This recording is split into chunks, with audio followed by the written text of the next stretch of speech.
Today on the Truth Report, Dr. Kedar explains the Iran situation, what the solutions are, and what his predictions are.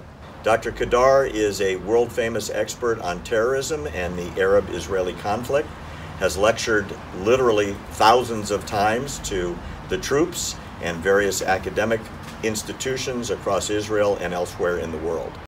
You've got Iran, which is a sect of Islam that is so extreme, where you've got the entire culture being managed by strict interpretations of Islam. When I do shows and they talk about radical Islam, I said, no, they're not radical. They're traditionalists. They're going word for word out of the Quran.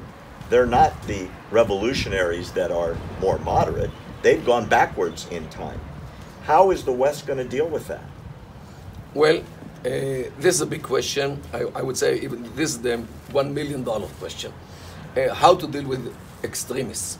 Right. It is very hard because they believe in what they do, and in the case of Muslims, many of them don't care to get killed on the altar of their belief in order to topple the West and to topple the Americans or the other infidels, only because they don't believe in the right belief, or they drink wine or eat pork or are materialistic, hedonistic, permissive, and all these things.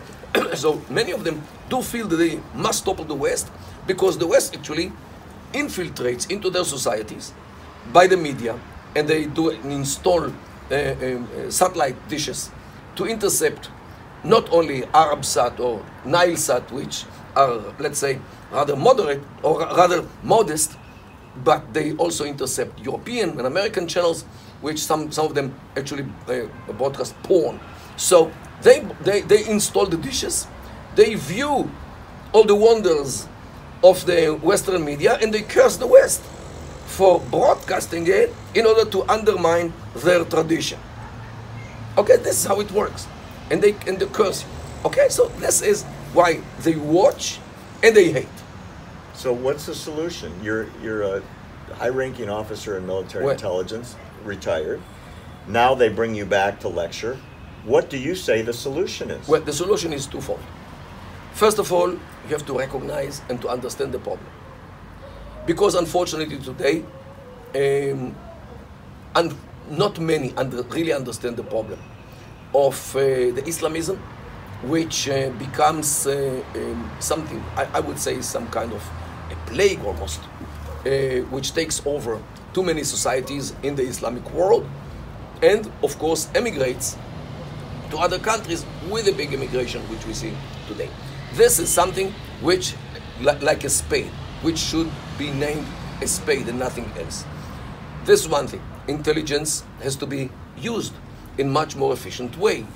And maybe it means to change the rules of engagement when it comes to these who try to topple the Western ideas, the Western culture, by immigration into these societies in order to topple them. And so solution number one: restrict immigration into the West. Definitely, to vet people and to start and to ask people. Not only this, people are coming on condition. For years, they come on condition that they pose no danger to the society, that they don't harass girls, as happened in Germany and in all many over other places, all over Europe. That, not to mention rape or things like this, which are should totally be not tolerated by the authorities in any shape, way, or form. So it sounds like, for us in the U.S., you're approving and in line with President Trump's concept of vetting all immigrants. Look, you know, the M&M example. If I give you a bag of 200 M&Ms and I tell you only one has poison.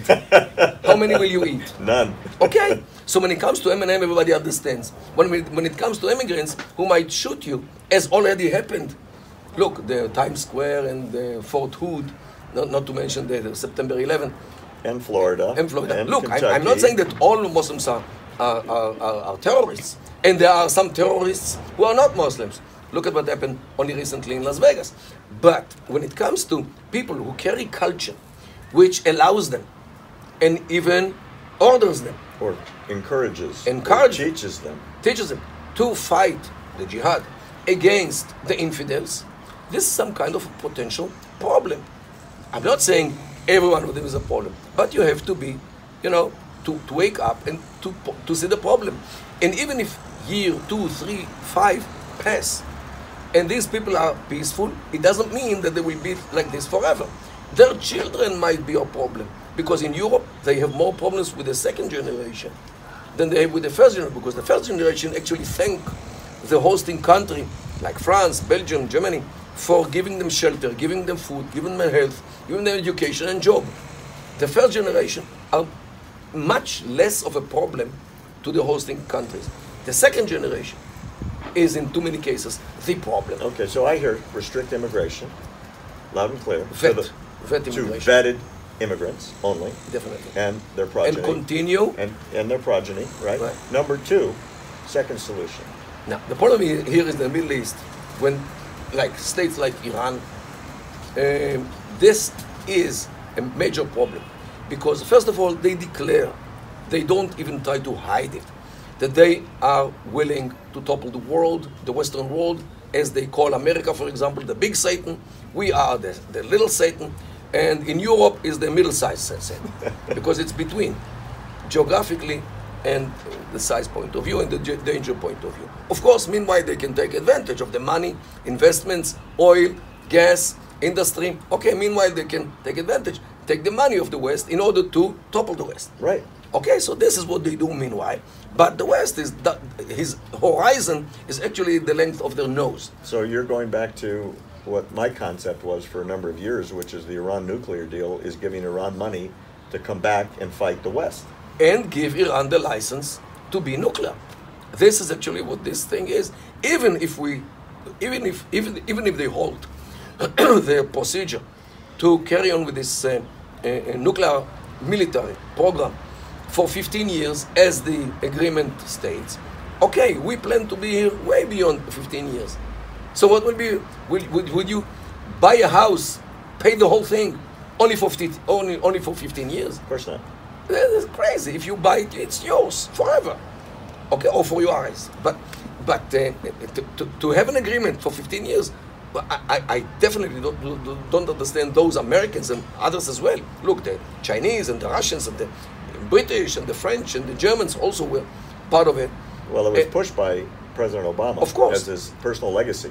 Yeah, look, he got his Nobel Prize for Peace, Peace Nobel Prize. He got that before he was president. Of course, he needed to justify it. So here it is. So he is out, and we are in the problem, and this is the problem. Iran or the Iranian regime should have been toppled, either financially or by other means, definitely. And they, you know what? Let me tell you, they know the big difference between a threat and a credible threat. Because when you are a threat, they don't take it seriously. Only a credible threat, they start to take you seriously. I'll give you a good example. After the revolution of Khomeini, they bursted into the American embassy, and they caught 50-something diplomats. People who worked in the embassy, all have the immunity of diplomats. They cannot be imprisoned, they cannot be caught, they can be shipped out, but not them. And they kept them for 444 days, means over a year. When were they released? And the minute when Ronald Reagan was sworn in. Mm-hmm. They knew Why? he would come for them. Because he said during the campaign that the first thing which he would start when he steps into the White House to take care of the Iranians. He didn't specify what he will do, but they took him seriously. And they were afraid that this man will do something drastic against them. And so they released those without any payment, without any money, as was later done by Obama. No conditions, nothing. They just put them on a plane and send them out. And when he was sworn in, the plane actually left the Iranian airspace. So they know exactly what credible threat is. Another good example is what happened in 2003, in the invasion to Iraq. They were afraid, the Iranians were afraid, that the next country to be occupied and dismantled will be Iran after Iraq. And they waited for a year, 2 years, 3 years, and they actually halted their nuclear program. They didn't do anything about this because they wanted to see what happens. After 3 years, the insurgency in Iraq started, and Americans were falling. 4,000 Americans were killed in Iraq, and those between 2003 and 2010. And the Americans had all the needed evidence that Iran is deeply involved in killing Americans. They caught Iranians in Iraq, they caught money which came, weapons, new weapons which came from Iran.